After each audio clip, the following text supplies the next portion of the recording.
ಹೌದು. ಎಲೆ ಪಾರ್ವತಿಯೇ, ಯೇಷಾಂ ಯಾವ ಪುರಾಣಗಳ ಶ್ರವಣ ಮಾತ್ರೇಣ ಶ್ರವಣದಿಂದಲೇ ಜ್ಞಾನಿನಾಮಪಿ ಜ್ಞಾನಿಗಳಿಗೂ ಕೂಡ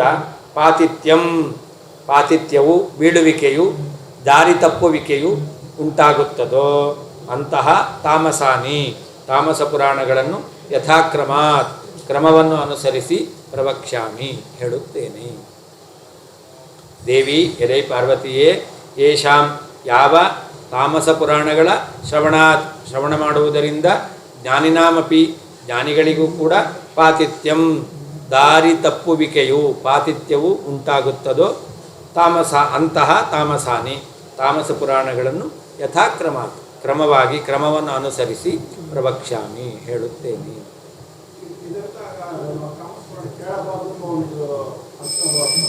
ಹೌದು ಹೌದು, ಕೇಳಬಾರ್ದು. ಕೇಳಿದ್ರು ಕೂಡ ಅದನ್ನು ಏನು ಹೇಳಿದ್ದಾರೆ, ಯಾವ ರೀತಿ ತಿಳ್ಕೊಳ್ಬಾರದು ಅಂತ ತಿಳ್ಕೊಳ್ಳಿಕ್ಕೆ ಕೇಳಬೇಕು.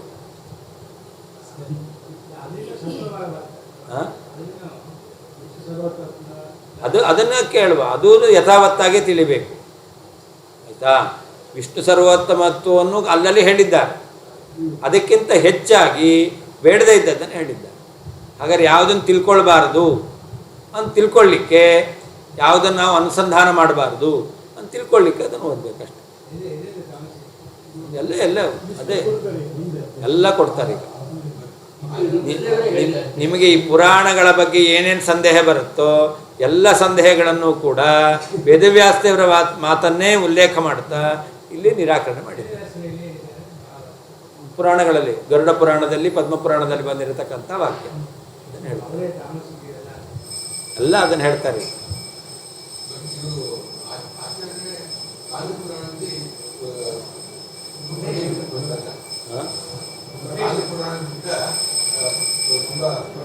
ಎಲ್ಲ ಪುರಾಣಗಳಲ್ಲಿಯೂ ಕೂಡ ಗ್ರಾಹ್ಯವಾದ ಅಂಶ ಇದ್ದೇ ಇದೆ. ಎಲ್ಲ ಪುರಾಣಗಳು ಸಮಗ್ರವಾಗಿ ಅದು ತಾಮಸ ಅಂದರೆ ಸಿದ್ಧಾಂತಕ್ಕೆ ವಿರುದ್ಧವಾದ ವಿಷಯವನ್ನು ಹೇಳ್ತಾ ಇದೆ ಅಂತಿಲ್ಲ. ಅದಕ್ಕೆ ಮುಂದೆ ಹೇಳ್ತಾರೆ. ಎಲ್ಲ ಅದು ಹೇಳಿದ್ರೆ ಏನೇನು ಪುರಾಣಗಳ ಬಗ್ಗೆ ಹಿಂಗೆ ಸಂದೇಹ ಬರುತ್ತೋ ಎಲ್ಲವನ್ನೂ ಕೂಡ ಮುಂದೆ ಹೇಳ್ತಾರೆ. ಹೆಚ್ಚಿನ ಭಾಗ ಅದು ತ್ಯಾಜ್ಯ ಅಂದರೆ ತಿಳ್ಕೊಳ್ಳಿಕ್ಕೆ ಯೋಗ್ಯವಲ್ಲದ ಅಂಶಗಳು ಕೂಡಿದೆ, ಆದ್ದರಿಂದ ತಾಮಸ ಅಂತ ಹೇಳ್ತಾರೆ. ಅಂದಮೇಲೆ ಅದರಲ್ಲಿ ಸಂಪೂರ್ಣವಾಗಿ ತ್ಯಾಜ್ಯವಾದ ಭಾಗವೇ ಇದೆ, ಗ್ರಾಹ್ಯವಾದ ಭಾಗ ಇಲ್ಲವೇ ಇಲ್ಲ ಅಂತ ಅಲ್ಲವೇ? ಇದು ಎಲ್ಲದರಲ್ಲೂ ಇದೆ.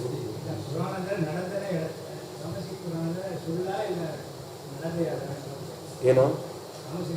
ಪುರಾಣಗಳೆಲ್ಲ ನಡೆದಿದ್ದಲ್ಲ, ಇತಿಹಾಸ ನಡೆದದ್ದು, ಪುರಾಣಗಳು ನಡೆದದ್ದಲ್ಲ. ನಡೆದದ್ದು ಇದೆ, ನಡೆಯದೇ ಇದ್ದದ್ದು ಇದೆ. ಹೌದೌದು. ಅದರಲ್ಲಿ ಮುಖ್ಯವಾಗಿ ಸಂದೇಶ ಮುಖ್ಯ, ಕಥೆ ಮುಖ್ಯ ಅಲ್ಲ, ಮಾರಲ್ ಮುಖ್ಯ, ಸ್ಟೋರಿ ಮುಖ್ಯ ಅಲ್ಲ. ಏನು?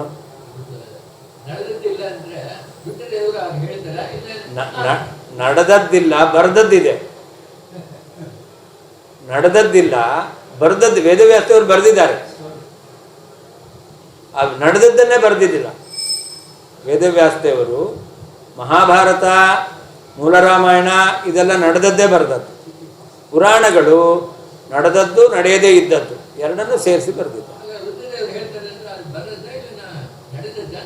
ರುದ್ರದೇವರು ಹೇಳ್ತಾರೆ. ಏನು ಹೇಳ್ತಾ ಇದ್ದಾರೆ?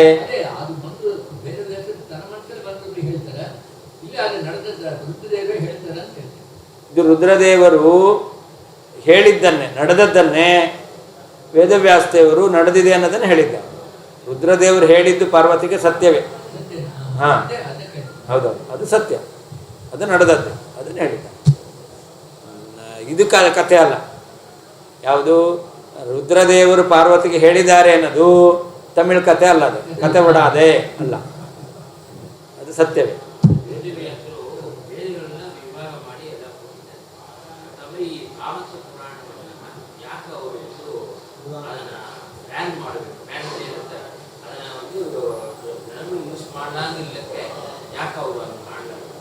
ವೇದವ್ಯಾಸದೇವರು ಎಲ್ಲರನ್ನೂ ಕೂಡ ಸೃಷ್ಟಿ ಮಾಡಿದ್ರು. ದೇವರು ಅಂದರೆ ವೇದವ್ಯಾಸ ಅಂದರೆ ದೇವರು. ಸೃಷ್ಟಿ ಮಾಡಿದ ಮೇಲೆ ಆಹಾರ ಕೊಡಬೇಕೋ ಬೇಡೋ? ಎರಡು ಆಹಾರ, ಒಂದು ತಲೆಗೆ ಆಹಾರ, ಒಂದು ಹೊಟ್ಟೆಗೆ ಆಹಾರ. ಹೊಟ್ಟೆಗೆ ಆಹಾರ ಆಯಾ ಜನ್ಮಕ್ಕೆ, ತಲೆಗೆ ಆಹಾರ ಅವರಿಗೆ ಪರ್ಮನೆಂಟು, ಅವರಿಗೇನು ಸಿಗಬೇಕೋ ಅದು. ಅದರಿಂದ ಯಾರು ತಾಮಸ ಜೀವರಿದ್ದಾರೋ ಅವರಿಗೆ ತಾಮಸ ವಿಷಯಗಳೇ ಸಿಗಬೇಕು. ಅದಕ್ಕೋಸ್ಕರ ವೇದವ್ಯಾಸದೇವರು ತಾಮಸ ಪುರಾಣಗಳನ್ನು ರಚನೆ ಮಾಡಿದ್ದಾರೆ. ಯಾರು ಸಾತ್ವಿಕರಿದ್ದಾರೋ ಅವರಿಗೆ ಸಾತ್ವಿಕ ಆಹಾರ, ಅವರಿಗೆ ಅವರು ಸಾತ್ವಿಕ ಪುರಾಣ ರಚನೆ ಮಾಡಿದ್ದಾರೆ. ಇಲ್ಲೇ ಹೇಳ್ತಾರೆ ಎಲ್ಲ. ನಾನು ಹೇಳಿದೆ ನಿಮ್ಗೆ ಏನೇನು ಪ್ರಶ್ನೆ ಬರುತ್ತೋ ಆಮೇಲೆ ಪ್ರಶ್ನೆ ಕೇಳ್ರಿ. ಮೊದಲಷ್ಟು ಪುರಾಣಗಳ ವಾಕ್ಯವನ್ನು ಕೇಳಿಬಿಡ್ರಿ, ಆಮೇಲೆ ಪ್ರಶ್ನೆ ಕೇಳ್ರಿ, ಅವಾಗ ಪಾಠ ಮುಂದೋಗುತ್ತೆ. ಮಾತ್ಸ್ಯಂ ಕೌರ್ವಂ ತಥಾ ಲೈಂಗಂ ಶೈವಂ ಸ್ಕಾಂದಂ ತಥೈವ ಚ ಆಗ್ನೇಯಂತು ಷಡೇತಾನಿ ತಾಮಸಾನಿ ನಿಬೋಧ ಮೇ. ತಾಮಸ ಪುರಾಣಗಳು ಅಂದರೆ 6 ಯಾವುದು? ಆ ಹೆಸರುಗಳನ್ನು ಹೇಳ್ತಾ ಇದ್ದಾರೆ. ಮತ್ಸ್ಯ ಪುರಾಣ, ಕೂರ್ಮ ಪುರಾಣ, ಲಿಂಗ ಪುರಾಣ, ಶೈವ ಪುರಾಣ, ಶಿವಪುರಾಣ, ಸ್ಕಂದ ಪುರಾಣ ಮತ್ತು ಆಗ್ನೇಯ ಪುರಾಣ, ಅಗ್ನಿ ಪುರಾಣ. ಈ 6 ಪುರಾಣಗಳನ್ನು ತಾಮಸ ಪುರಾಣ ಎಂಬುದಾಗಿ ನಾನು ಹೇಳ್ತಾ ಇದ್ದೇನೆ, ಕೇಳು ಹೇಳ್ತಾ ಇದೆ. ಇದು ತಾಮಸ ಪುರಾಣ. ಮತ್ಸ್ಯ ಪುರಾಣ, ಕೌರ್ಮ ಪುರಾಣ, ತಥಾ ಹಾಗೆಯೇ ಲೈಂಗಂ ಲಿಂಗ ಪುರಾಣ, ಶೈವಂ ಶಿವಪುರಾಣ, ತಥೈವ ಹಾಗೆಯೇ ಸ್ಕಾಂದಂ ಸ್ಕಾಂದ ಪುರಾಣ, ಆಗ್ನೇಯಂ ಅಗ್ನಿಪುರಾಣ. ಈ ಏತಾನಿ ಈ 6 ಪುರಾಣಗಳು ಮೇ ನನ್ನಿಂದ ತಾಮಸಾನಿ ತಾಮಸ ಪುರಾಣಗಳೆಂದು ನಿಬೋಧ ತಿಳಿದುಕೋ. ಮಾತ್ಸ್ಯಂ ಮತ್ಸ್ಯಪುರಾಣ, ಕೌರ್ಮಂ ಕೂರ್ಮ ಪುರಾಣ, ತಥಾ ಹಾಗೆಯೇ ಲೈಂಗಂ ಲಿಂಗ ಪುರಾಣ, ಶೈವಂ ಶಿವಪುರಾಣ, ತಥೈವ ಹಾಗೆಯೇ ಸ್ಕಾಂದಂ ಸ್ಕಾಂದ ಪುರಾಣ, ಆಗ್ನೇಯಂತು ಅಗ್ನಿಪುರಾಣ. ಏತಾನಿ ಇದು 6 ಪುರಾಣಗಳು ತಾಮಸಾನಿ ತಾಮಸ ಪುರಾಣಗಳು ಎಂಬುದಾಗಿ ಮೇ ನನ್ನಿಂದ ನಿಬೋಧ ತಿಳಿದುಕೋ.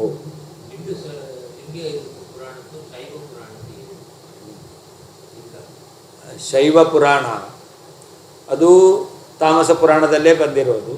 ಅದರಲ್ಲಿ ಕೆಲವೊಂದು ಶಿವನ ಮಹಿಮೆಯನ್ನು ಹೇಳಿದ್ದಾರೆ, ಇನ್ನೊಂದಿಷ್ಟು ಮಹಿಮೆಯನ್ನು ಲಿಂಗ ಪುರಾಣದಲ್ಲಿ ಹೇಳಿದ್ದಾರೆ.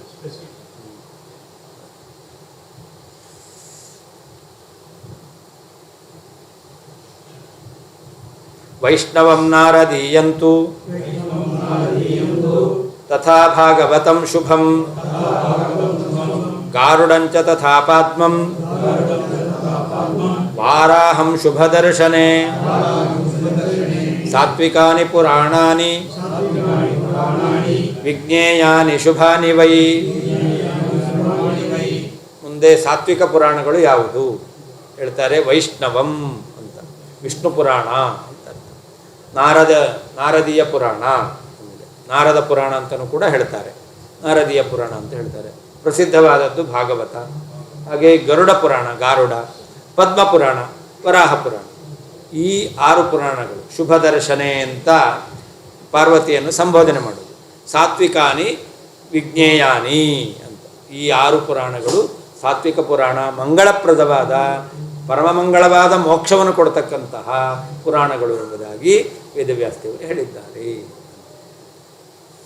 ಶುಭದರ್ಶನೆ ಮಂಗಳ 3 ಸ್ವರೂಪಳಾದಂತಹ ಪಾರ್ವತಿಯೇ, ವೈಷ್ಣವಂ ವಿಷ್ಣು ಪುರಾಣ, ನಾರದೀಯಂತು ನಾರದೀಯ ಪುರಾಣ, ತಥಾ ಹಾಗೆಯೇ ಭಾಗವತ ಶುಭಂ ಮಂಗಳಮಯವಾದ ಪವಿತ್ರವಾದ ಭಾಗವತಂ ಭಾಗವತ ಪುರಾಣ, ಗಾರುಡಂ ಗರುಡ ಪುರಾಣ, ತಥಾ ಹಾಗೆಯೇ ಪಾದ್ಮಂ ಪದ್ಮಪುರಾಣ, ವಾರಾಹಂ ವರಾಹ ಪುರಾಣ. ಇವುಗಳು ಶುಭಾನಿ ಮಂಗಳಪ್ರದವಾದ, ಸಾತ್ವಿಕವಾದ ಪುರಾಣಾನಿ ಪುರಾಣಗಳು ಎಂಬುದಾಗಿ ವಿಜ್ಞೇಯಾನಿ ತಿಳಿಯಲ್ಪಡ್ತಕ್ಕಂಥದ್ದು. ವೈ ಇದು ಪ್ರಸಿದ್ಧ. ವೈಷ್ಣವಂ ಶುಭದರ್ಶನೆ ಮಂಗಳ ಸ್ವರೂಪಳಾದ ಪಾರ್ವತಿಯೇ, ವೈಷ್ಣವಂ ವಿಷ್ಣು ಪುರಾಣ, ನಾರದೀಯಂತು ನಾರದೀಯ ಪುರಾಣ, ತಥಾ ಹಾಗೆಯೇ ಶುಭಂ ಮಂಗಳಮಯವಾದ ಭಾಗವತಂ ಭಾಗವತ ಪುರಾಣ, ಗಾರುಡಂ ಗರುಡ ಪುರಾಣ, ತಥಾ ಹಾಗೆಯೇ ಪಾದ್ಮಂ ಪದ್ಮಪುರಾಣ, ವಾರಾಹಂ ವರಾಹ ಪುರಾಣ. ಇವುಗಳು ಶುಭಾನಿ ಮಂಗಳಮಯವಾದ, ಸಾತ್ವಿಕವಾದ ಪುರಾಣಗಳು ಎಂಬುದಾಗಿ ವಿಜ್ಞೇಯಾನಿ ತಿಳಿಯಲ್ಪಡತಕ್ಕದ್ದು. ವೈ ಇದು ಪ್ರಸಿದ್ಧ. ಬ್ರಹ್ಮಾಂಡಂ ಬ್ರಹ್ಮವೈವರ್ತಂ ಮಾರ್ಕಂಡೇಯಂ ತಥೈವ ಚ ಭವಿಷ್ಯದ್ವಾಮನಂ ಬ್ರಾಹ್ಮಂ ರಾಜಸಾನಿ ನಿಬೋಧ ಮೇ. ಇನ್ನು 6 ರಾಜಸ ಪುರಾಣಗಳು ಯಾವುದದು? ಬ್ರಹ್ಮಾಂಡ ಪುರಾಣ, ಬ್ರಹ್ಮವೈವರ್ತ ಪುರಾಣ, ಮಾರ್ಕಂಡೇಯ ಪುರಾಣ, ಭವಿಷ್ಯತ್ ಪುರಾಣ, ವಾಮನ ಪುರಾಣ, ಬ್ರಾಹ್ಮ ಪುರಾಣ ಎಂಬುದಾಗಿ. ಇದು ಮಹಾಪುರಾಣಗಳನ್ನೇ ಹೇಳ್ತಾ ಇರೋದು.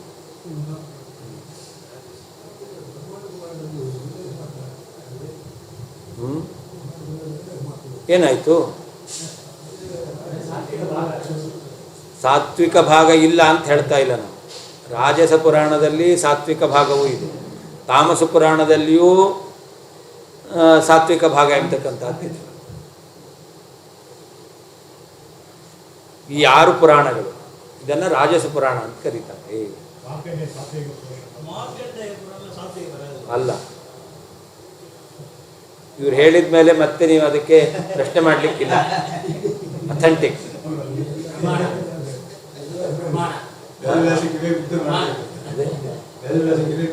ಇದು ರುದ್ರದೇವರು ಮನೋಭಿಮಾನಿ ದೇವತೆಗಳು ಮನನ ಮಾಡಿ ವಾಗಭಿಮಾನಿ ಪಾರ್ವತಿಗೆ ಹೇಳ್ತಾ ಇದ್ದಾರೆ, ಬಾಯಿ ಬಿಡೋದಾದರೆ ಹೀಗೆ ಬಾಯಿ ಬಿಡು ಅಂತ ಮನಸ್ಸಿನಲ್ಲಿ ಮನನ ಮಾಡಿ ಮನೋಭಿಮಾನಿ ರುದ್ರದೇವರು ಪಾರ್ವತಿಗೆ ಹೇಳ್ತಾ ಇರೋದು. ಹಾಗಾದರೆ ಏನಾದರೂ ಬಾಯಿ ಬಿಡ್ತೀರಾ ಅಂದರೆ ಇದೇ ರೀತಿಯಲ್ಲಿ, ಮತ್ತು ಬೇರೆ ರೀತಿಯಲ್ಲಿ ಇರೋದು ತಪ್ಪು.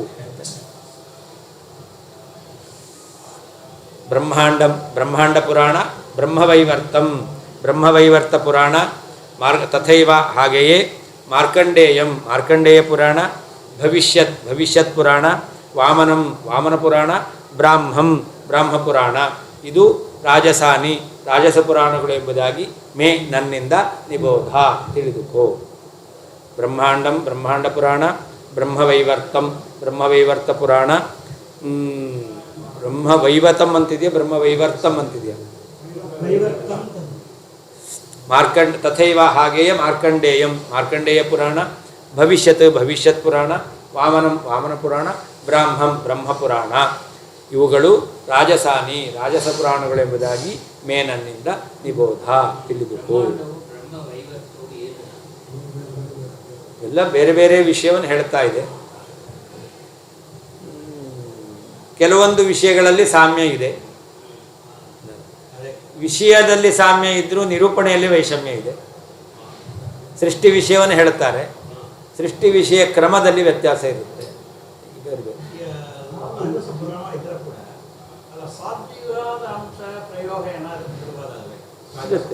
ಇರುತ್ತೆ. ರಾಜಸ ಪುರಾಣದಲ್ಲಿ ತಾಮಸ ಅಂಶವೂ ಇರುತ್ತೆ, ಅಲ್ಪ ಇರುತ್ತೆ. ಸಾತ್ವಿಕ ಅಂಶವೂ ಇರುತ್ತೆ, ಅಲ್ಪ ಇರುತ್ತೆ. ರಾಜಸ ಅಂಶ ಜಾಸ್ತಿ. ತಾಮಸ ಪುರಾಣದಲ್ಲಿಯೂ ಹಾಗೆ ಸಾತ್ವಿಕಾಂಶ ಇರುತ್ತೆ, ಅಲ್ಪವಾಗಿರುತ್ತೆ.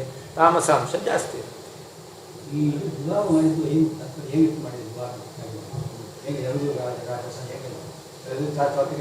ಅದೇ ಹೇಳ್ತಾರೆ, ಮುಂದೆ ಹೇಳ್ತಾರೆ ಎಂದೆ ಅದನ್ನು ಹೇಳ್ತಾರೆ. ಇಲ್ಲೇ ಮುಂದೆ ವಾಕ್ಯಗಳಿದ್ದೆ.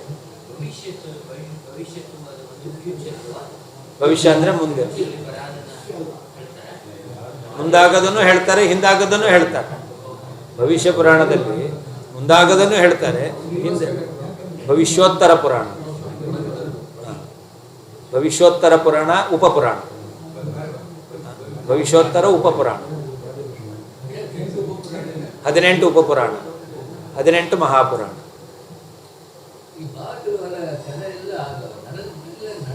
ಯಾವುದು?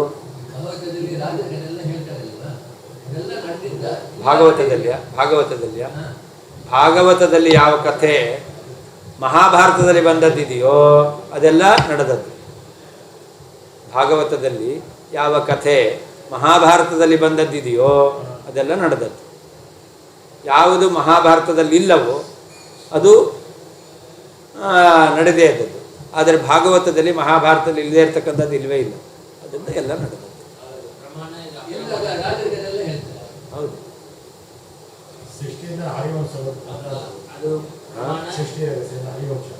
ಸೃಷ್ಟಿ ಭಾಗವತದಲ್ಲಿ ಬರುವಂತಹ ಸೃಷ್ಟಿ ಹರಿವಂಶ ಅದು ಮಹಾಭಾರತದ ಖಿಲ ಭಾಗ ಅಲ್ಲ, ಮಹಾಭಾರತವೇ ಹರಿವಂಶ. ಹೌದು.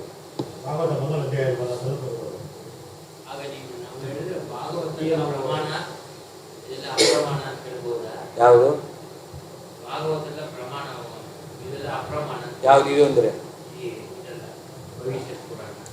ಅಪ್ರಮಾಣ ಅಂತಂದರೆ ಅದನ್ನು ಸತ್ಯ ಅಂತ ತಿಳ್ಕೊಳ್ಬಾರ್ದು. ಅದೇ ಅದರಿಂದ ಅಪ್ರಮಾಣ. ಅಲ್ಲಿ ಹಿರಿಯ ವಿಷಯ ಅದು ಸತ್ಯ ಅಲ್ಲ.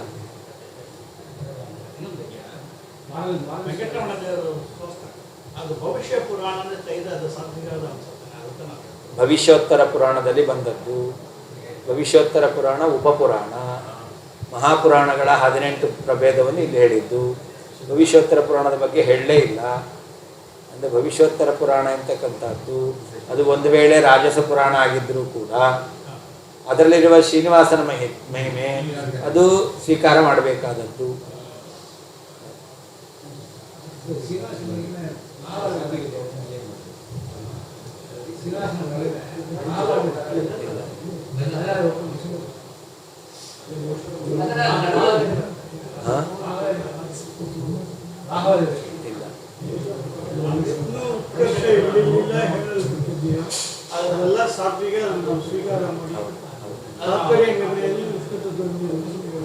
ಮೂರು ಅಧ್ಯಾಯಗಳಲ್ಲಿ ಸರ್ವಶಾಸ್ತ್ರಾರ್ಥ ನಿರ್ಣಯವನ್ನು ಮಾಡಿದ್ದಾರೆ.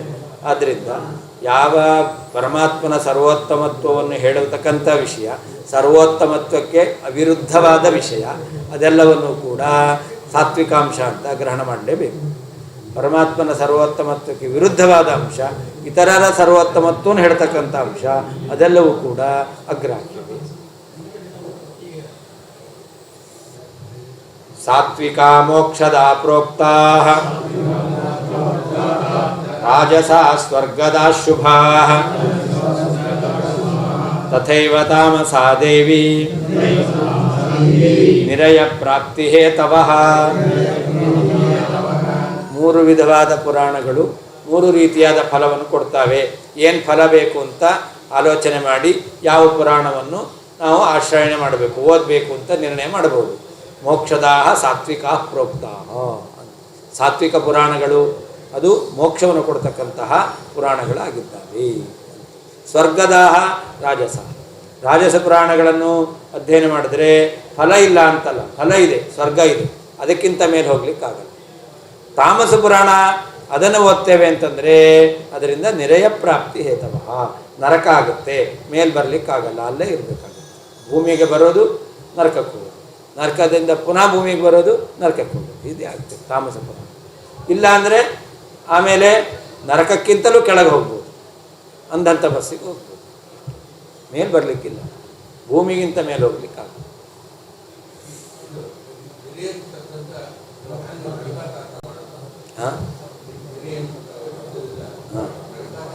ನಿರಯ ಅಂತಂದರೆ ನಾಶ ಅಂತ. ನಾಶ ಅಂತ ಯಾವುದನ್ನು ಹೇಳ್ತೀವಿ, ದುಃಖ ಇದೆಯಲ್ಲ ಅದನ್ನು ನಾಶ ಅಂತ ಹೇಳ್ತೇವೆ. ಅದರಿಂದ ದುಃಖಮಯವಾದದ್ದು ಅದು ನಿರಯ ಅಂತ ಕರೀತಾರೆ.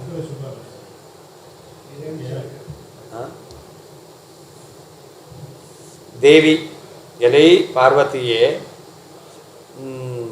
ಸಾತ್ವಿಕಾಹ ಸಾತ್ವಿಕ ಪುರಾಣಗಳು ಮೋಕ್ಷದಾಹ ಮೋಕ್ಷಪ್ರದವೆಂದು ಪ್ರೋಕ್ತಾಹ ಹೇಳಲ್ಪಟ್ಟಿದ್ದಾವೆ. ಶುಭಾಹ ಪೂರ್ಣ ಶುಭ ಅಲ್ಲ,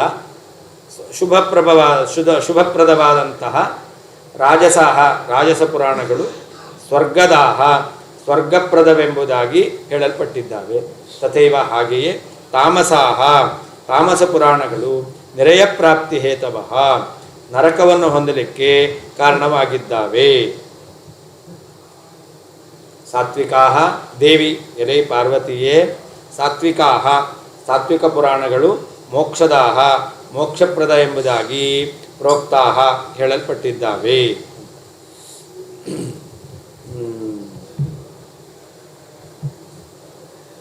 ಶುಭಾಹ ಶುಭ ರೂಪವಾದಂತಹ ರಾಜಸಾಹ ರಾಜಸ ಪುರಾಣಗಳು ಸ್ವರ್ಗದಾಹ ಸ್ವರ್ಗರೂಪವಾದ ಫಲವನ್ನು ಕೊಡ್ತಾ ಇದ್ದಾವೆ. ತಥೈವ ಹಾಗೆಯೇ ತಾಮಸಾಹ ತಾಮಸ ಪುರಾಣಗಳು ನಿರಯ ಪ್ರಾಪ್ತಿ ಹೇತವಃ ನರಕವನ್ನು ಹೊಂದಲಿಕ್ಕೆ ಕಾರಣವಾಗಿದ್ದಾವೆ ಅಂತ. ನಿರಯ ಅನ್ನೋದಕ್ಕೆ ಅಯ ಅಂದರೆ ಅಯಪಯ ಗತವು ಗಮನ ಅಂತ ಅರ್ಥ. ನಿರಯ ಅಂತಂದರೆ ನಿಕೃಷ್ಟವಾದ ಗಮನ, ಬಹಳ ಕೆಟ್ಟದಾದಂತಹ ಗಮನ. ಸ್ವರ್ಗವೂ ಗಮನವೇ ಉತ್ಕೃಷ್ಟವಾದದ್ದು, ಮೋಕ್ಷವೂ ಗಮನ ಪರಮೋತ್ಕೃಷ್ಟವಾದದ್ದು, ಇದು ನಿಕೃಷ್ಟವಾದದ್ದು. ಅದರಿಂದ ನಿಕೃಷ್ಟವಾದ ಗತಿ, ಅದನ್ನು ನಿರಯ ಅಂತ ಕರೀತಾರೆ. ಗಮನ ಅಂದರೂ ಗತಿ ಅಂದರೂ ಒಂದು. ನಿರಯ ನಿರು ಅಯ ಹಾಂ, ನಿರು ಅಂದರೆ ನಿಕೃಷ್ಟ, ನಿಕೃಷ್ಟವಾದ ಅಯ ಗತಿ, ನಿಕೃಷ್ಟವಾದ ಗತಿ. ಈಗ ಫಸ್ಟ್ ಸಾತ್ವಿಕ ಮೋಕ್ಷದಾಗ ಹೋಗ್ತಾ ಅದು ಬಂದು ರೀಬರ್ತ್ ಉಂಟಾ ಅವರಿಗೆ? ಇಲ್ಲ, ಮೋಕ್ಷದ ಈಗ ರಾಜಸಾಗ ಸತ್ಯಕ ಶುಭಾನ ಅದು ಅವರಿಗೆ ರೀಬರ್ತ್ ಉಂಟು. ಅದೇ ರೀತಿ ಸಂಸಾರಿಕ ಮೋಕ್ಷಕ್ಕೆ ಹೋದವರಿಗೆ ಮಾತ್ರ ಹುಟ್ಟಿಲ್ಲ, ಸ್ವರ್ಗಕ್ಕೆ ಹೋದವರಿಗೆ ಹುಟ್ಟು ಸಾವುಗಳಿದೆ. ನರಕದಲ್ಲಿದ್ದವರಿಗೂ ಹುಟ್ಟು ಸಾವುಗಳಿದೆ. ಯಾಕೆ ನರಕದವರು ಹಿಂತಿರುಗಿ ಹುಟ್ಟುತ್ತಾರೆ, ಅಂದಂತ ಹೋದವರಿಗೆ, ಮೋಕ್ಷ ಹೋದವರಿಗೆ ತಮೋಯೋಗ್ಯ.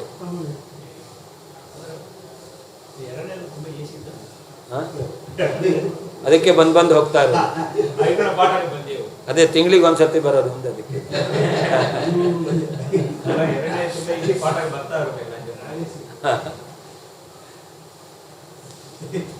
ತಥೈವ ಸ್ಮೃತಯಃ ಪ್ರೋಕ್ತಾಃ ಋಷಿಭಿಸ್ತೃಗುಣಾನ್ವಿತಾಃ ಸಾತ್ವಿಕ ರಾಜಸಾಶ್ಚೈವ ತಾಮಸಾ ಶುಭದರ್ಶನೇ. ಪುನಃ ಹೇಳ್ತಾರೆ, 18 ಸ್ಮೃತಿಗಳಿದ್ದಾವೆ. ಸ್ಮೃತಿಗಳು ಕೂಡ ತಥೈವ ಪ್ರೋಕ್ತ. ಋಷಿಗಳು ಏನೋ ತ್ರಿಗುಣಾನ್ವಿತ, ಸತ್ವಗುಣ, ರಜೋಗುಣ, ತಮೋಗುಣಗಳಿಂದ ಕೂಡಿದಂತಹ 3 ರೀತಿಯಾದಂಥ ಸ್ಮೃತಿಗಳಿದೆ. ಸಾತ್ವಿಕ ಸ್ಮೃತಿ, ತಾಮಸ ಸ್ಮೃತಿ, ರಾಜಸ ಸ್ಮೃತಿ ಎಂಬುದಾಗಿ ಅದರಲ್ಲಿಯೂ ಕೂಡ 3 ರೀತಿಯಾಗಿರ್ತಕ್ಕಂತಹ ಸ್ಮೃತಿಗಳು ಇದ್ದಾವೆ ಎಂಬುದಾಗಿ ವೇದವ್ಯಾಸದೇವರೇ ಹೇಳಿದ್ದಾರೆ. ಅದನ್ನು ಪಾರ್ವತಿಗೆ ಪರಮೇಶ್ವರ ಹೇಳಿದ್ದಾರೆ. ವೇದಾನುಸಾರಿಯಾದದ್ದು, ವೇದ ಅದನ್ನು ಅನುಸರಿಸಿಕೊಂಡು ಯಾರು ಜ್ಞಾನಿಗಳು ನಿರ್ಮಾಣ ಮಾಡಿದ್ದಾರೋ ಅದನ್ನು ಸ್ಮೃತಿ ಅಂತ ಕರೀತಾರೆ. ಪುರಾಣಗಳು ವೇದವ್ಯಾಸದೇವರೇ ನಿರ್ಮಾಣ ಮಾಡಿದ್ದಾರೆ. ಸ್ಮೃತಿಗಳು ವೇದವ್ಯಾಸದೇವರಿಗಿಂತ ಬೇರೆಯಾದವರು ಪುರಾಣಗಳು. ಅದರಲ್ಲಿ ವೇದವ್ಯಾಸದೇವರು ನಿರ್ಮಾಣ ಮಾಡಿದ್ದು ಇದೆ ಶ್ಲೋಕ ರೂಪದಲ್ಲಿ. ಏನು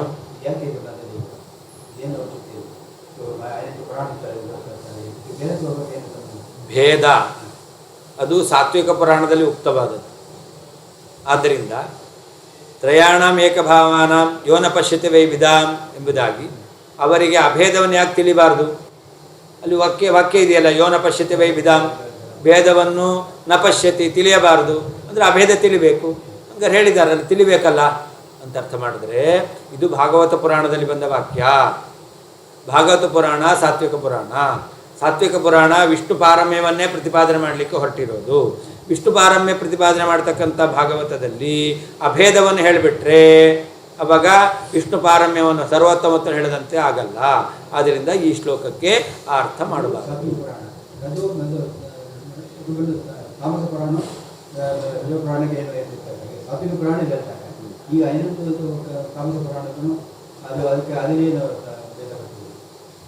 ತಾಮಸ ಪುರಾಣ ತಮೋಯೋಗ್ಯರಿಗೆ ಯೋಗ್ಯವಾದ ವಿಷಯವನ್ನು ಹೇಳುತ್ತೆ. ಅದೇ ಹೇಳಿದ್ದು. ಭಾಗವತ ಪುರಾಣ ಅದು ಸಾತ್ವಿಕ ಪುರಾಣ, ಭಾಗವತ ಪುರಾಣದಲ್ಲಿ ಉಕ್ತವಾದದ್ದು. ಸಾತ್ವಿಕ ಪುರಾಣ ಅಂತ ಹೆಂಗೆ ನಿರ್ಣಯ ಮಾಡ್ತೀರಾ? ನೀವು ಹೇಳಿಬಿಟ್ರೆ ನೀವೇ ಹೇಳಿದ್ದು ಸಾತ್ವಿಕ ಪುರಾಣ ಅಂತ ಪ್ರಶ್ನೆ ಬರುತ್ತೆ. ಅದಕ್ಕೆ ಹೇಳ್ತಾರೆ ವಾದಿರಾಜರು, ನಾನು ಹೇಳಿದ್ದೇನೆ ಸಾತ್ವಿಕ ಪುರಾಣ ಅಂತ ಅನ್ಕೋಬೇಡ್ರಿ, ವೇದವ್ಯಾಸದೇವರೇ ವಿಭಾಗ ಮಾಡಿ ತೋರಿಸಿದ್ದಾರೆ. ಆದ್ದರಿಂದ ವೇದವ್ಯಾಸ ದೇವರಿಂದ ನಿರ್ಣಯವಾಗಿರ್ತಕ್ಕಂತಹ 3 ಪ್ರಭೇದವುಳ್ಳ ಪುರಾಣಗಳಲ್ಲಿ ಸಾತ್ವಿಕ ಪುರಾಣ ಅಂತ ಖ್ಯಾತವಾದ ಭಾಗವತದಲ್ಲಿ ಈ ವಾಕ್ಯ ಬಂದದ್ದು. ಅದು ಸಾತ್ವಿಕ ಪುರಾಣ, ಅಭೇದವನ್ನು ಹೇಳಲಿಕ್ಕೆ ಸಾಧ್ಯ ಇಲ್ಲ ಅಂತ ದೃಢ ಮಾಡಬೇಕು. ಅದಕ್ಕೆ ವೇದವ್ಯಾಸದೇವರೇ ಪುರಾಣಗಳನ್ನು ಯಾವ ರೀತಿಯಲ್ಲಿ ವಿಭಾಗ ಮಾಡಿದ್ದಾರೆ ಅಂತ ತಿಳಿಸ್ತಾರೆ. ರಾಜಸ ಪುರಾಣ ತಾಮಸ ಪುರಾಣ ಅದು ಒಂದು ವೇದನೆ ತೋರ್ಸಂಗೆ ಇರ್ತದೆ. ಸಾತ್ವಿಕ ಪುರಾಣ ಮಾತ್ರ ಅಭೇದ ವೇದನೆ ತೋರಿಸುತ್ತೆ. ಕದಲ್ಲಿ ಅಭೇದ ತೋರ್ಸಂಗೆ ಎಲ್ಲ ಕಡೆಯಲ್ಲೂ ಅಭೇದವನ್ನು ಹೇಳ್ತಾರೆ ಅಂತಿಲ್ಲ. ಭಾಗವತ ಪುರಾಣ ಸಾತ್ವಿಕ ಪುರಾಣ, ಸಾತ್ವಿಕ ಪುರಾಣದಲ್ಲಿ ಬರುತ್ತೆ. ಸಾತ್ವಿಕ ಪುರಾಣ ವಿಷ್ಣು ಪಾರಮ್ಯವನ್ನು ಪ್ರತಿಪಾದನೆ ಮಾಡತಕ್ಕಂಥದ್ದು ಮುಖ್ಯ ಉದ್ದೇಶ. ಒಂದು ವೇಳೆ ಇಲ್ಲಿ ಅಭೇದವನ್ನು ಹೇಳ್ತಾರೆ ಅಂತಂದರೆ ವಿಷ್ಣು ಪಾರಮ್ಯಕ್ಕೆ ವಿರುದ್ಧವಾಯಿತು. ಹಾಗಾದರೆ ಈ ಶ್ಲೋಕಕ್ಕೆ ಹೇಗೆ ಅರ್ಥ ಮಾಡಬೇಕು? ಭಾಗವತ ಪುರಾಣದ ಏನು ಮುಖ್ಯ ವಿಷಯ ಇದೆ ಅದಕ್ಕೆ ವಿರೋಧ ಬಾರದ ಹಾಗೆ ಈ ಶ್ಲೋಕಕ್ಕೆ ಅರ್ಥ ಮಾಡಬೇಕು. ಭಾಗವತ ಪುರಾಣ ಯಾಕೆ ಹೊರಟಿದ್ದು? ವಿಷ್ಣುವನ್ನು ಸರ್ವೋತ್ತಮ. ಒಂದು ವೇಳೆ ಅಭೇದ ಅಂತ ಅರ್ಥ ಮಾಡಿಬಿಟ್ರೆ ವಿಷ್ಣು ಸರ್ವೋತ್ತಮಕ್ಕೆ ವಿರುದ್ಧ ಆಯಿತು, ವಿಷ್ಣು ಸರ್ವೋತ್ತಮತ್ವಕ್ಕೆ ಇದು ಅನುಸಾರಿ ಆಯಿತು, ವಿರುದ್ಧವಾಯಿತು. ಮೂರು ಪ್ರಭೇದ ಹೌದು. ರಾಜಸ ಪುರಾಣಕ್ಕೂ ಇದಕ್ಕೆ ಸಂಬಂಧ ಇಲ್ಲ. ಅಂದರೆ ಸಾತ್ವಿಕ ಪುರಾಣ ಇದು ಮಾಡಬೇಕು, ಜಡ ಮಾಡಬೇಕು. ಇದೇ ಸಾತ್ವಿಕ ಪುರಾಣ ಅಂತ ಯಾಕೆ ಹೇಳ್ತೀರಾ? ಅದಕ್ಕೆ ಪ್ರಮಾಣ ಕೊಟ್ಟರು. ವೇದವ್ಯಾಸದೇವರು ಈ ರೀತಿಯಲ್ಲಿ ವಿಭಾಗ ಮಾಡಿ ತೋರಿಸಿದ್ದಾರೆ. ಸಾತ್ವಿಕ ಪುರಾಣ ಜಡ ಮಾಡುತ್ತಾರೆ. ಇನ್ನು ಸ್ಮೃತಿಗಳಲ್ಲಿಯೂ ಕೂಡ ರಾಜಸ ಸ್ಮೃತಿ, ತಾಮಸ ಸ್ಮೃತಿ ಮತ್ತು ಸಾತ್ವಿಕ ಸ್ಮೃತಿ ಅಂತ ಪ್ರಭೇದ ಇದೆ. ಆ ಸ್ಮೃತಿಗಳು ಯಾವುದು ಅಂತ ಅದನ್ನು ಹೇಳ್ತಾರೆ. ಶುಭದರ್ಶನೆ ಮಂಗಳ ಸ್ವರೂಪಿಯೇ, ತಥೈವ ಹಾಗೆಯೇ ಋಷಿಭಿಹಿ ಋಷಿಗಳಿಂದ ತ್ರಿಗುಣಾನ್ವಿತಾ ಸತ್ವ ರಜಸ್ಸು ತಮಸ್ಸು ಎಂಬತಕ್ಕಂತಹ ಮೂರು ಗುಣಗಳಿಂದ ಕೂಡಿದ ಸಾತ್ವಿಕಾಹ ಸಾತ್ವಿಕವಾದವುಗಳು, ರಾಜಸಾಶ್ಚೈವ ರಾಜಸವಾದವುಗಳು, ತಾಮಸಾಶ್ಚ ತಾಮಸ ಎಂಬತಕ್ಕಂತಹ ಸ್ಮೃತಯ ಸ್ಮೃತಿಗಳು ಪ್ರೋಕ್ತಾಹ ಹೇಳಲ್ಪಟ್ಟಿದ್ದಾವೆ. ಶುಭದರ್ಶನೆ ಮಂಗಳ ಸ್ವರೂಪಳಾದಂಥ ಪಾರ್ವತಿಯೇ, ತಥೈವ ಯಾವ ರೀತಿಯಲ್ಲಿ ಪುರಾಣಗಳಲ್ಲಿ ತ್ರೈವಿಧ್ಯ ಇದೆಯೋ ಹಾಗೆಯೇ ಋಷಿಭಿಹಿ ಋಷಿಗಳಿಂದ ತ್ರಿಗುಣಾನ್ವಿತಾ ಸತ್ವರಜಸ್ತಮೋ ಗುಣಗಳಿಂದ ಕೂಡಿದ ಸಾತ್ವಿಕಾಹ ಸಾತ್ವಿಕವಾದ, ರಾಜಸಾಶ್ಚೈವ ರಾಜಸವಾದ, ತಾಮಸಾಶ್ಚೈವ ತಾಮಸವಾದ, ಸ್ಮೃತಯ ಸ್ಮೃತಿಗಳು ಪ್ರೋಕ್ತಾಹ ಹೇಳಲ್ಪಟ್ಟಿದ್ದಾವೆ.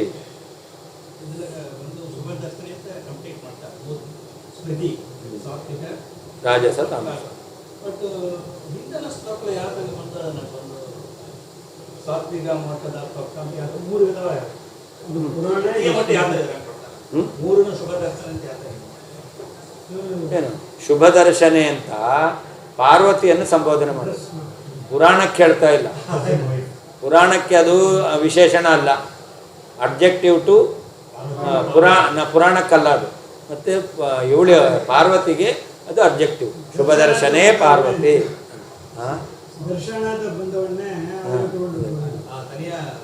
ದರ್ಶನ ದರ್ಶನ ಅಂತಂದರೆ ಸುಂದರಿ ಅಂತ ಅರ್ಥ. ಶುಭ ದರ್ಶನೆ ಅಂತಂದರೆ ಮಂಗಳಮಯವಾದ ಸುಂದರಿಯೇ ಅಂತ ಅರ್ಥ. ತುಂಬ ಅರ್ಥಗಳಿದೆ, ತುಂಬ ಅರ್ಥಗಳಿದೆ ಅಂತೆ ದರ್ಶನ ಅನ್ನೋದಕ್ಕೆ. ದರ್ಶನ ಅಂದ್ರೆ ನೋಡೋದು. ಯಾರನ್ನು ನೋಡ್ತೀರಾ? ಸ್ವರೂಪ ಇದ್ರೆ ನೋಡ್ತೀರಾ, ಕುರೂಪ ಇದ್ರೆ ಮುಖ ತಿರ್ಸ್ಕೊಂಡು ಹೋಗ್ತೀರಾ. ಅದೇ ಅರ್ಥ.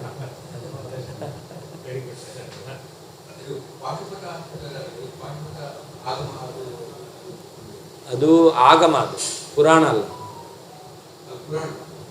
ಪುರಾಣ ಅಲ್ಲ ಅಂದೆ, ಪಾಶುಪತ ಆಗಮ ಅಂತ.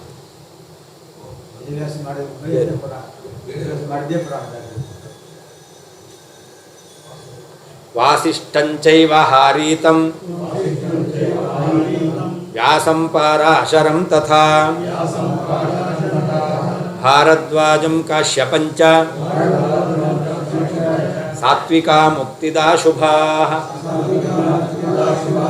18 ಸ್ಮೃತಿಗಳಲ್ಲಿ ಸಾತ್ವಿಕ ಸ್ಮೃತಿಗಳು ಯಾವುದು? ಸಾತ್ವಿಕ ಸ್ಮೃತಿಗಳಿಂದ ಪ್ರಾಪ್ತವಾಗುವ ಫಲ ಏನು ಅದನ್ನು ಹೇಳ್ತಾ ಇದ್ದಾರೆ. ಸಾತ್ವಿಕ ಸ್ಮೃತಿಗಳು ವಾಸಿಷ್ಠ ಸ್ಮೃತಿ, ಹಾರೀತ ಸ್ಮೃತಿ, ವ್ಯಾಸ ಸ್ಮೃತಿ, ಕಲವು ಪಾರಾಶರ ಸ್ಮೃತಿ, ಪಾರಾಶರ ಸ್ಮೃತಿ, ಭಾರದ್ವಾಜ ಸ್ಮೃತಿ, ಕಾಶ್ಯಪ ಸ್ಮೃತಿ ಎಂಬುದಾಗಿ ಇದು 6 ಸಾತ್ವಿಕ ಸ್ಮೃತಿಗಳು. ಇದರಿಂದ ಮೋಕ್ಷವು ಪ್ರಾಪ್ತವಾಗುತ್ತದೆ. 6 ಹೇಳಿದ್ದಾರೆ. ಮುಂದೆ ವಾಮನಂ ಯಾಜ್ಞವಲ್ಕ್ಯಂಚ ರಾಜಸಾಹ ಗೌತಮಂ ಭಾರಸ್ಪತ್ಯಂಚ ತಾಮಸ. ವಿವಾಹ ಮಾಡಿ ಕೊಡ್ತಾರೆ. ಎಲ್ಲವನ್ನೂ ಹೇಳ್ತಾರೆ. ಹರಿತ ಹರಿತ ಸ ಗೋತ್ರ ಇದೆಯಲ್ಲ, ಆ ಪ್ರವರ್ತಕ ಹರಿತ. ಗೊತ್ತಿಲ್ಲ ಕೂಡ ಇದೆ. ಗೊತ್ತಿಲ್ಲ ಕೂಡ ಇದೆ. ಗೋತ್ರದಲ್ಲಿ ಏನು ತಾಮಸ ಗೋತ್ರ ರಾಜಸ ಗೋತ್ರ ಅಂತಿಲ್ಲ. ಅವರು ಗೋತ್ರ ಪ್ರವರ್ತಕರು ರಚನೆ ಮಾಡಿದಂತಹ ಸ್ಮೃತಿಗಳಲ್ಲಿ ವ್ಯತ್ಯಾಸ ಇದೆ ಅಷ್ಟೇ ಹೊರತು ಗೋತ್ರದಲ್ಲಿ ಈ ಗೋತ್ರದಲ್ಲಿ ಬಂದವರೆಲ್ಲ ತಾಮಸರು ಅಂತಿಲ್ಲ. ವಾಸಿಷ್ಠಂ ವಾಸಿಷ್ಠ ಸ್ಮೃತಿ, ಹಾರೀತಂ ಹಾರೀತ ಸ್ಮೃತಿ, ವ್ಯಾಸಂ ಆಚಾರ್ಯರಲ್ಲಿ ಕೋಟ್ ಮಾಡ್ತಾರೆ ಇತಿ ವ್ಯಾಸ ಸ್ಮೃತವು ಅಂತ, ವ್ಯಾಸ ಸ್ಮೃತಿ. ತಥಾ ಹಾಗೆಯೇ ಪಾರಾಶರಂ ಪಾರಾಶರ ಸ್ಮೃತಿ, ಭಾರದ್ವಾಜಂ ಭಾರದ್ವಾಜ ಸ್ಮೃತಿ, ಕಾಶ್ಯಪಂಚ ಕಾಶ್ಯಪ ಸ್ಮೃತಿ. ಇವು ಸಾತ್ವಿಕಾಹ ಸಾತ್ವಿಕ ಸ್ಮೃತಿಗಳು, ಶುಭಾಹ ಮಂಗಳಪ್ರದವಾದವುಗಳು, ಮುಕ್ತಿದಾಹ ಮೋಕ್ಷಪ್ರದವೂ ಆಗಿದ್ದಾವೆ. ಸ್ಮೃತಿಗಳು 12. ಪರಾಶರಸ್ಯ ಇಯಂ ಇದಂ ಪಾರಾಶರಂ. ಪರಾಶರರಿಂದ ನಿರ್ಮಿತವಾದದ್ದು ಪಾರಾಶರ. ಎಲ್ಲಿ ಮೊದಲು ಹ್ರಸ್ವ ಇರುತ್ತೋ ಅವರ ಸಂಬಂಧಿಯಾದದ್ದು ಅಂತ ಹೇಳಿದಾಗ ಆವಾಗ ಮೊದಲನೇ ಅಕ್ಷರಕ್ಕೆ ದೀರ್ಘ ಬರುತ್ತೆ, ವೃದ್ಧಿ ಬರುತ್ತೆ.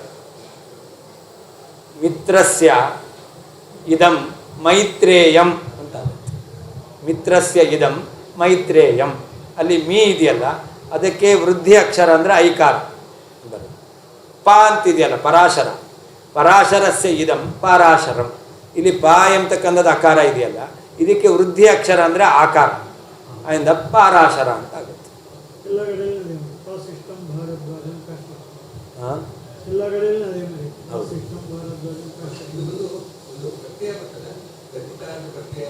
ಹೌದು, ಅಚ್ ಪ್ರತ್ಯಯ ಅಥವಾ ಶನ್ಯ ಪ್ರತ್ಯಯ ತದ್ದಿತ ಬೇರೆ ಬೇರೆ ಪ್ರತ್ಯಯಗಳು ಇರುತ್ತೆ. ಧೃತರಾಷ್ಟ್ರಸ್ಯ ಅಪತ್ಯಂ ಪುಮಾನ್ ಧಾರ್ತರಾಷ್ಟ್ರ ಅಂತ ಹೇಳೋದು. ಅಲ್ಲಿ ಧೃತರಾಷ್ಟ್ರನ ಮಗ. ನೀವು ಧೃತರಾಷ್ಟ್ರಸ್ಯ ಇದಂ ಧೃತರಾಷ್ಟ್ರಸ್ಯ ಅಯಂ ಮಾಡ್ಬೋದು. ಧೃತರಾಷ್ಟ್ರಸ್ಯ ಅಯಂ ಧಾರ್ತರಾಷ್ಟ್ರ ಆಗುತ್ತೆ. ಧೃತರಾಷ್ಟ್ರನಿಗೆ ಸಂಬಂಧಪಟ್ಟವನು ಅಂತ ಆಗುತ್ತೆ. ಧೃತರಾಷ್ಟ್ರನ ಮಗನೂ ಆಗುತ್ತೆ, ಧೃತರಾಷ್ಟ್ರನಿಗೆ ಸಂಬಂಧಪಟ್ಟವನು ಅಂತಲೂ ಅರ್ಥ ಆಗುತ್ತೆ. ಧೃತರಾಷ್ಟ್ರಸ್ಯ ಅಪತ್ಯಂ ಪುಮಾನ್ ಧಾರ್ತರಾಷ್ಟ್ರ, ಧೃತರಾಷ್ಟ್ರಸ್ಯ ಅಯಂ ಧಾರ್ತರಾಷ್ಟ್ರ ಎರಡೂ ಆಗುತ್ತೆ. ಅದೇ ಧೃತರಾಷ್ಟ್ರಸ್ಯ ಇಯಂ ಧಾರ್ತರಾಷ್ಟ್ರೀ ಅಂತಾಗುತ್ತೆ. ಧೃತರಾಷ್ಟ್ರನ ಸಂಬಂಧಪಟ್ಟವಳು ಅಂತ. ಧೃತರಾಷ್ಟ್ರನ ಸೇವಕಿಯೂ ಆಗ್ಬೋದು, ಮಡದಿ ಆಗಬೇಕು ಅಂತಿಲ್ಲ.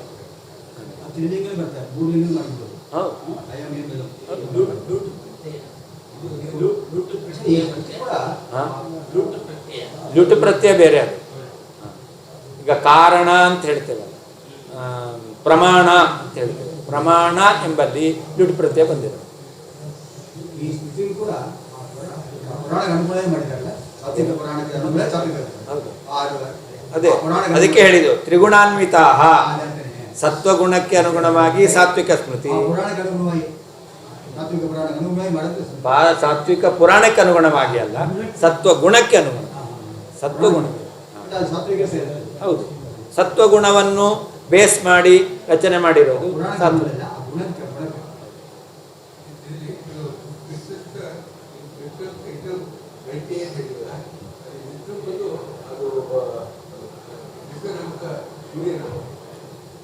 ನಿಮ್ಮ ಮಿತ್ರನೂ ಆಗ್ಬೋದು. ನಿಮ್ಮ ಮಿತ್ರನನ್ನು ಕೂಡ ಮಿತ್ರಸ್ಯ ಇದಂ ಮೈತ್ರೇಯಂ ಅಂತ ಹೇಳ್ಬೋದು, ಅದು ಆಗ್ಬೋದು. ಅದನ್ನೇ ನಾನು ಹೇಳ್ತಾ ಇರೋದು. ನಿಮ್ಮ ಮಿತ್ರ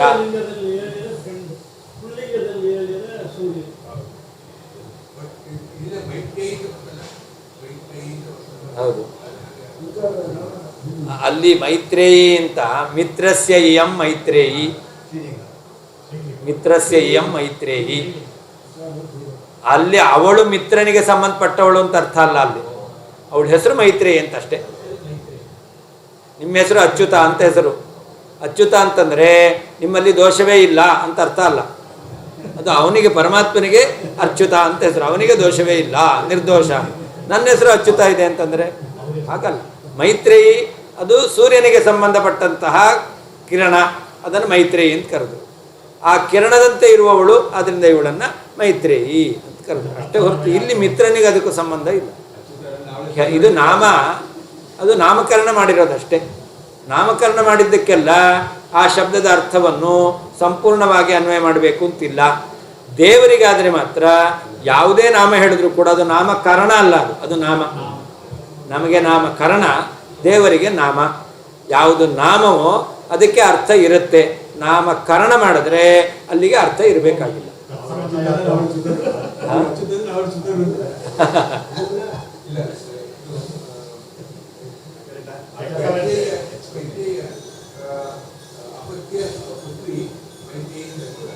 ಮಿತ್ರಾಯಾಹ ಅಪತ್ಯಂ ಸ್ತ್ರೀ ಮೈತ್ರೇಯಿ ಹೇಳ್ಬೋದು. ಮಿತ್ರಾಯಾಹ ಅಪತ್ಯಂ ಸ್ತ್ರೀ ಮೈತ್ರೇಯಿ ಹೇಳ್ಬೋದು. ಅವಳ ಅಮ್ಮ ಮಿತ್ರ ಅಂತ ಆಗಿದ್ರೆ ಅವಳನ್ನು ಮೈತ್ರೇಯಿ ಅಂತ ಕರೀಬೋದು. ಶ್ರೀ ಕೃಷ್ಣ ಆತನ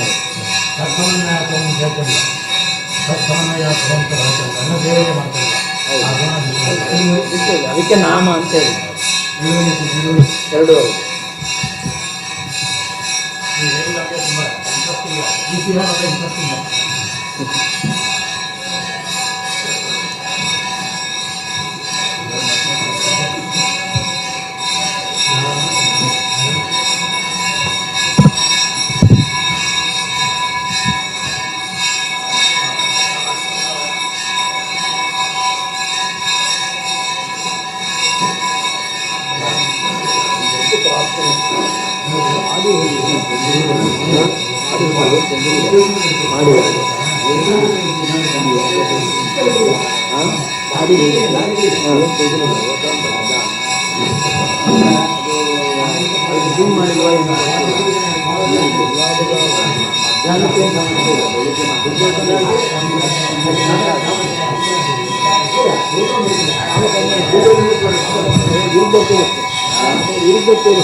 Ah